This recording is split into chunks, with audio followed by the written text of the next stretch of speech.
Hello, everyone. This is the Free American Press with your host, Alexander Horat. Before we begin, if you could please subscribe and leave a like on the video, that would be great. And I just want to wish everybody a happy Thanksgiving.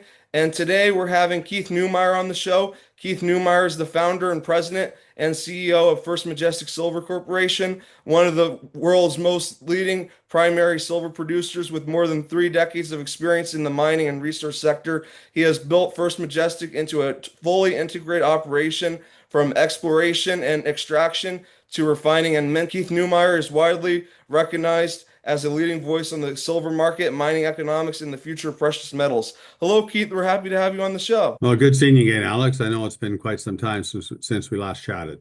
Yep, it's been 4 years, and there's definitely been some big changes in the First Majestic Silver Corporation that we're definitely going to discuss. So, hmm but before we get into that, you founded First Majestic in 2002 and have built it into one of the world's leading primary silver producers. What originally motivated you to create a company focused so heavily on silver, and how has your vision evolved through the years?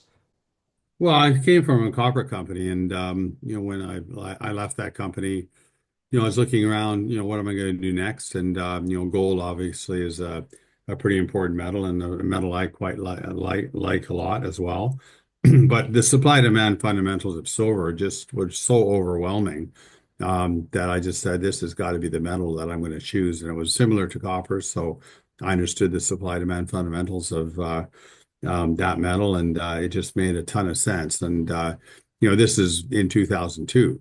We didn't even have electric cars. We didn't have solar panels. I was looking at, everyone buying cell phones and computers and, internet revolution. And that's what got me excited about silver. Now today, silver's been running in, 6 years in a row deficits, and we now have $50 silver. So my whole supply demand thesis, is now paying off.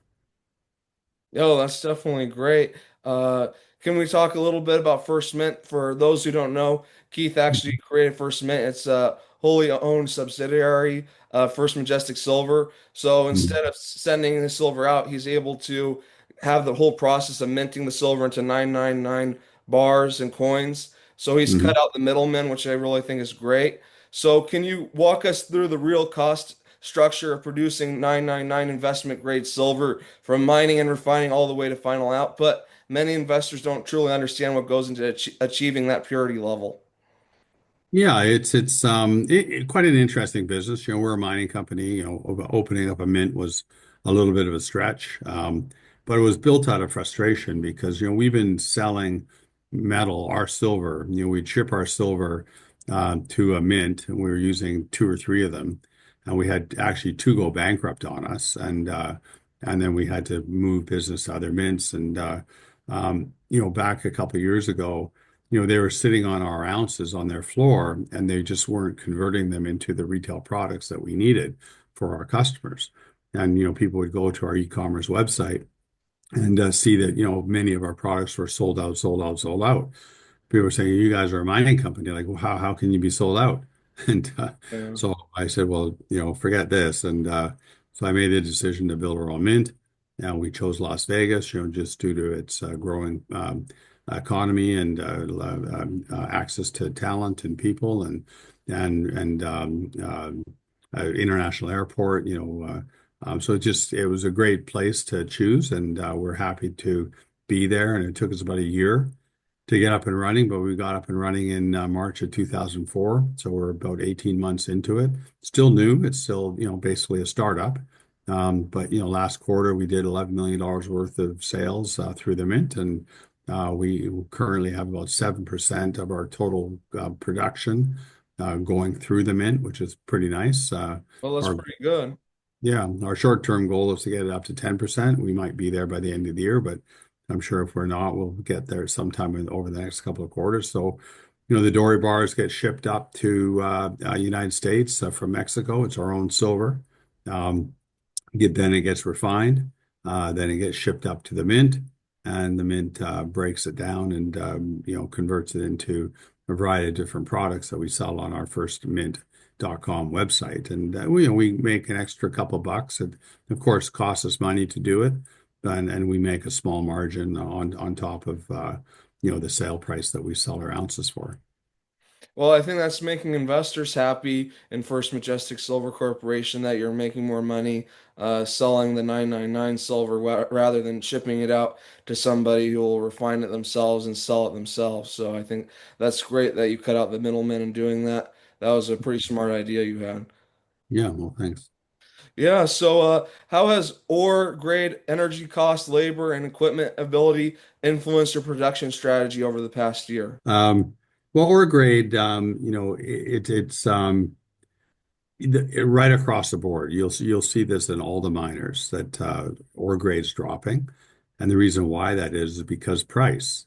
As the price goes up, we can mine ore that was uneconomic, a couple of years ago. So our cutoff grades can go up now, or pardon me, go down now. So we could mine ore that we just didn't mine before, and so it's we can get more rock into the mill.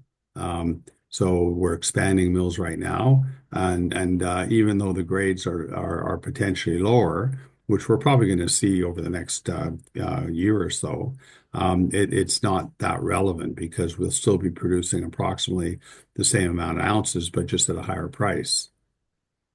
Yeah, that makes sense. Yeah, labor costs definitely go up as the years Well, the progress. labor costs always, are driver of costs. You can't avoid that. The mining sector is pretty small, and there's always a competition for talent.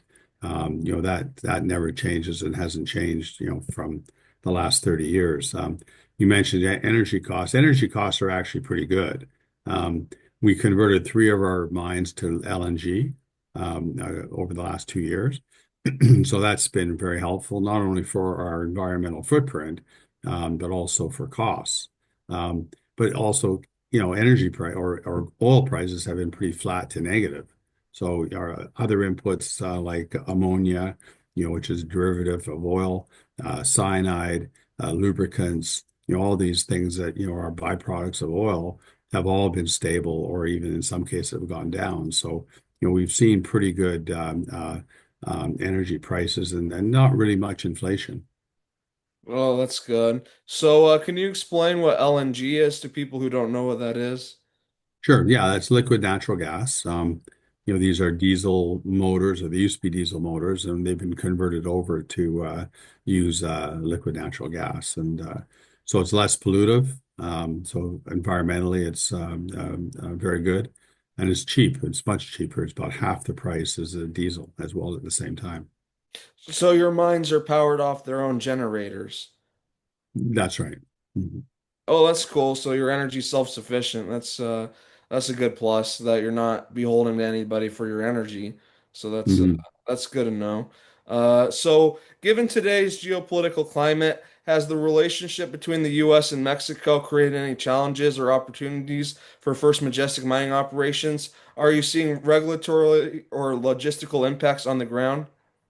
Well, I think the Trump administration has actually helped because they're drill baby drill, mine, they're trying to permit mines in the United States, and they're really invigorating the extractive industries in the United States to get back producing metals and coal and oil and gas, and that's pushed Mexico to do the same thing. So, and also silver has been added to the critical minerals list, which is also quite interesting. So all of a sudden now you're seeing Mexico saying we're going to, I think in 2026, I think that I saw an article just the other day that they expect to put approve 76 permits in 2026 for mining. So Wow, that's pretty big. yeah, so that's pretty interesting. So yeah, it's getting to be quite a good environment, uh, over the last few months. Have you ever thought of opening up any mines in, say, Nevada or some other silver-rich states in the United States? Well, we do have a development project in Nevada. It's primarily gold, though. It's an old mine, and we're looking to potentially start that up over the next couple of years. There hasn't been a decision made quite yet, but yeah, it's but our producing mines. We've got four producing silver mines, silver gold mines, and they're all in Mexico. We'll produce about 32 million ounces of silver equivalent this year, which is obviously a lot of ounces. 55% of that is silver, 35% of that is gold, and the remaining 10% is lead and zinc. Okay, that's good to know. So, these 76 permits, are those in mostly states like Nevada, or where are those permits being pulled No, at? this is just Mexico. Oh, No, Mexico. I was referring to Mexico. Sorry if I confused you there, but I was talking about Mexico is following the United States, Hmm. and they've been giving out some critical permits over the last few months because the government has now changed. There's a new government in Mexico as of October 1st of last year, and they're taking a very proactive approach, and it's just really nice to see the changes happening in Mexico. Oh, that's definitely great. So you could definitely have the potential to open some more silver mines in Mexico to increase production. Hmm. That's right. That's interesting. Yeah, that's interesting. The policy shift. What do you think caused that big policy shift? Well, I think the new government, of course, but I think the United States government, I think, has been quite helpful because they've really brought to light the fact that, countries need mining. Um, it's been really ignored by politicians over the last 20 years. Um, in some cases it's looked at as a dirty industry and which it's not. But it's got that kind of aura around it. So it's been left alone by politicians. And now the politicians are waking up to the, rare earth metal story, the uranium story, now silver. They're saying silver is now critical.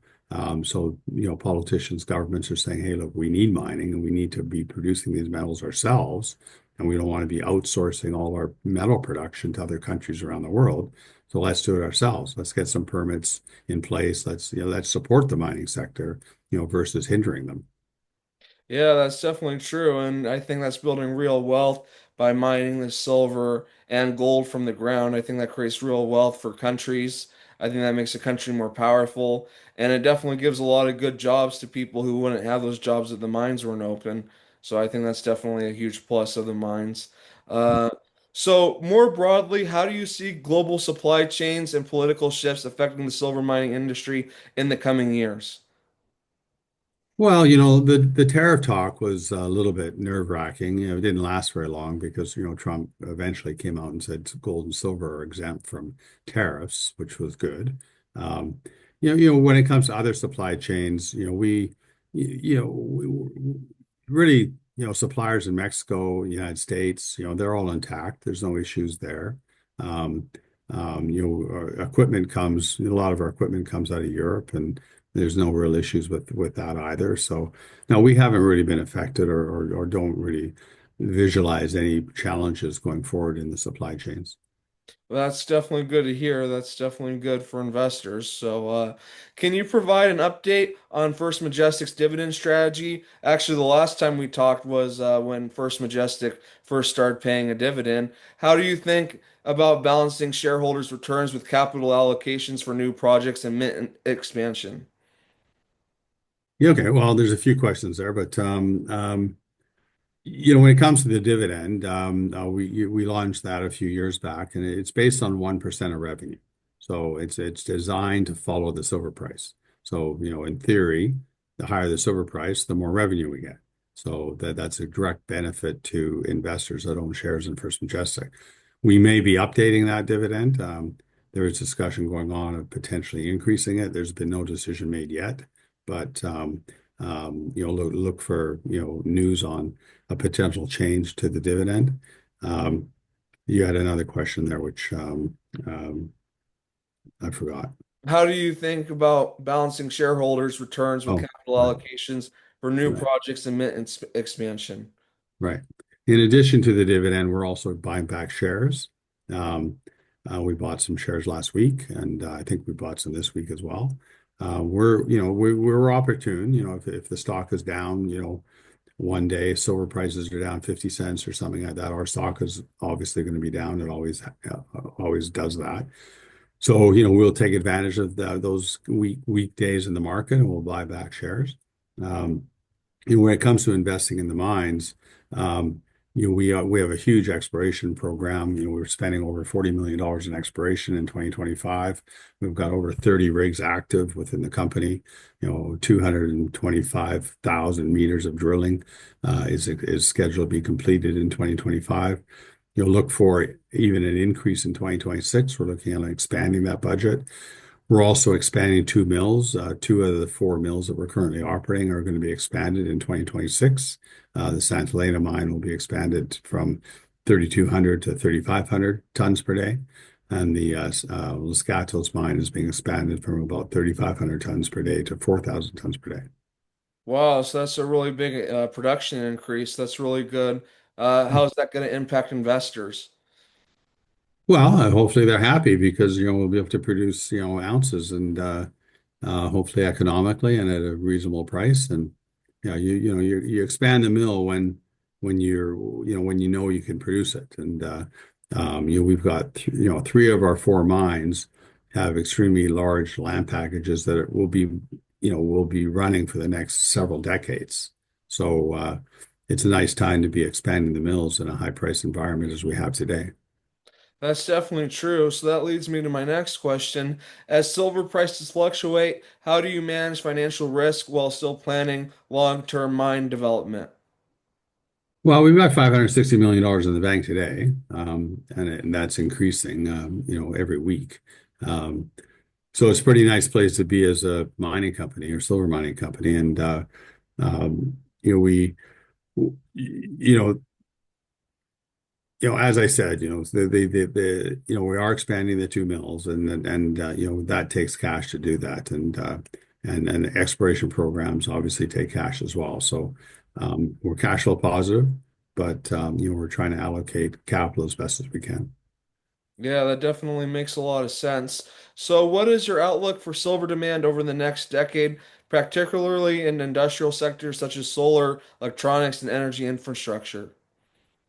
Well, it's not going to go backwards. If there's a recession or something, I don't know, maybe, you could argue maybe it would go backwards to some degree. How do you predict that? Solar panel demand is enormous. Um, we have the nuclear renaissance now happening. Each nuclear power plant takes a ton of silver. Someone told me the other day that one nuclear plant takes 5 million ounces of silver. I Wow. don't know if that's an accurate number. That's what a guy told me. I got to do some research to figure out if that's real or not. But it's hard to get this data. The nuclear power industry is not going to tell you that that information. They probably don't want you to know. But just cell phones, electronics, household appliances, all the things that we're doing. The military, industrial complex consumes a ton of silver. So Yeah. there's all kinds of demands for the metal, and the miners are producing 850 million ounces of silver per year, and that's been flatlined for 10 years now. That it doesn't appear that there's going to be any big mines coming on to production over the next 5 years. So that, if demand stays where it is today at about 1.2 to 1.3 billion ounces a year, and that's assuming no growth, deficits of, 2 to 300,000 per year are kind of normal. And to fill that deficit, you would need 10 First Majestics just to fill it. Wow, that's huge. And First Majestic is a really big company, so that would be a really big company that would have to come in for sure. A lot of small companies. So where are they getting the extra silver from? Just from like central banks or where? Yeah, well, there's above ground supplies around, obviously. The silver's coming from somewhere. We're 6 years into deficits, and there's a limit to what's out there. Maybe the Russians are selling some silver to pay for the war effort. Who knows? We do know that China has stopped exporting silver, and that just happened a couple of weeks ago. Hmm. India continues to consume a ton of silver. They're one of the biggest silver buyers. So it's hard. It's hard to find out all the details of the supply demand because it's a very secretive industry. But obviously the deficits are being filled, and I think prices have risen because of the tightness of the market. The price has to go up to incentivize people to sell. And um, just a fact of life, just the way markets work. Yeah, that definitely makes sense. So I'm actually in Tuolumne County. It's in the California Mother Lode. It produced some of the largest amounts of gold ever in history, the Mother Lode. So I was wondering if you are currently evaluating any new mining or land acquisitions in the Mother Lode region. No, no, I don't think so. We're very focused on Mexico. Um, Nevada is of interest, because of their history with silver, but and we do have the one mine there. It's not currently operating, but yeah, it's we just acquired a mine, a few months back, and it was our largest acquisition ever in the history of the company. So, we're very much focused on that. And we know Mexico very well. We're very comfortable in Mexico, and I would think that if there are future expansions, it'll likely be in Mexico as a first choice. Yeah, that makes sense. California has too many regulations. Mm. Yeah, that makes sense. So if you could correct one misconception that investors often have about silver and mining companies, what would it be? Silver is not gold. Okay. They're totally different. Silver is not the poor man's gold. Gold is money, and it's the pure money. And silver is a strategic metal, now being called a critical metal. But I coined the phrase strategic metal over a decade ago, and because of its strategic nature, it's necessary for everything that we do in the human race. This call would not be possible without silver. Your automobile would not work. All your household appliances would not work. You wouldn't be able to communicate with your friends, or fly to a neighboring city, or go on vacation, without silver. It's a very misunderstood metal. It's in almost everything that we do in a daily basis, around the world. It's very, very critical. Yeah, I definitely agree. I think it's even more critical than gold in a lot of instances for manufacturing purposes.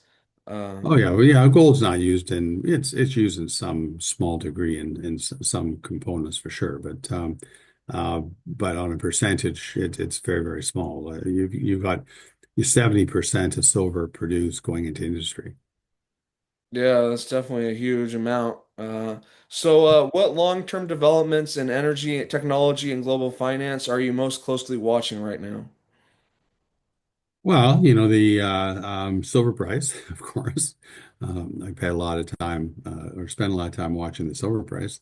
Um, but no, U.S. dollar, the Mexican peso, um, just fluctuations of our inputs. We run a big company. Our revenues this year will exceed $1 billion in the first time in the company's history, which is a pretty nice milestone. So there's a lot of moving parts in our business, and we have to pay attention to a lot of different things just to maintain our cost structures. Yeah, that definitely makes sense. So I'd like to take the opportunity now to share my screen to show everybody the First Majestic Silver Corporation. And from everything you've said and everything I've learned about First Majestic, it definitely seems to be a good company to invest in right now. Could you tell the audience how they can invest in First Majestic Silver? Sure. Well, we're listed on the New York Stock Exchange and the Toronto Stock Exchange under the symbol AG. So it's a simple symbol, AG, the periodic table, silver. Um, Nice to be able to get that symbol. And yeah, it's very, very liquid stock. It's one of the most liquid mining companies on the planet. It trades its entire float in each month. Trades about $250 million a day in value. So it trades a lot of stock, and it's very liquid, and it's a real go-to name in the silver space. The institutions love it, just because it's so liquid, and it follows the silver price. It tracks the silver price very closely. So if silver's up, the stock's up. If silver's down, usually the stock is down. So, just keep that in mind. And I think one benefit to buying your stock versus physical silver is you pay a dividend, so you actually give a payout for people just holding your stock. So I think that's definitely great that you pay dividends. And I Mhm. also have the First Mint here. Would you like to tell the audience a little bit more how they can purchase silver coins and silver bars? Sure. Well, it's very simple. Just go to firstmint.com and you see it on your screen right now, and just click on one of those items and go through the e-commerce website with your credit card, and it gets delivered, pretty quickly. If you're in the United States, you'll probably get it in just a matter of a couple of days. If you're somewhere outside the U.S., it might take a little bit longer, but for the most part, it's free shipping. Yeah, so just go have a look at the products. There's quite a few items on there. Yeah, definitely. There's a lot of great products there, and I looked at other silver companies, and it seems like First Mint has really good prices on silver. So I definitely would say it's a great company to purchase your silver from, First Majestic Silver and First Mint. So I definitely, if you're thinking about investing in physical silver, definitely come to this website and buy some. And is there anything else you'd like to add in this video, Keith? No, just watch for news. Lots of expiration results coming out over the next few months, and then of course our financial statements, showing Q4, which will come out in early 2026, and our 2026 guidance will come out in January. That's definitely great to hear. Well, I really appreciate you giving all this great information on First Majestic Silver and First Mint, and definitely on covering some of the geopolitical events as well. We definitely would like you to have you on the show again, Keith. Thank you for coming on the show. Okay, well, good chatting again, Alex. Good seeing you. Yeah, and thank you all to all the viewers who watched. Please share this video with all your friends. It's a very important video, and please leave a like on this video and subscribe. Thank you all for watching.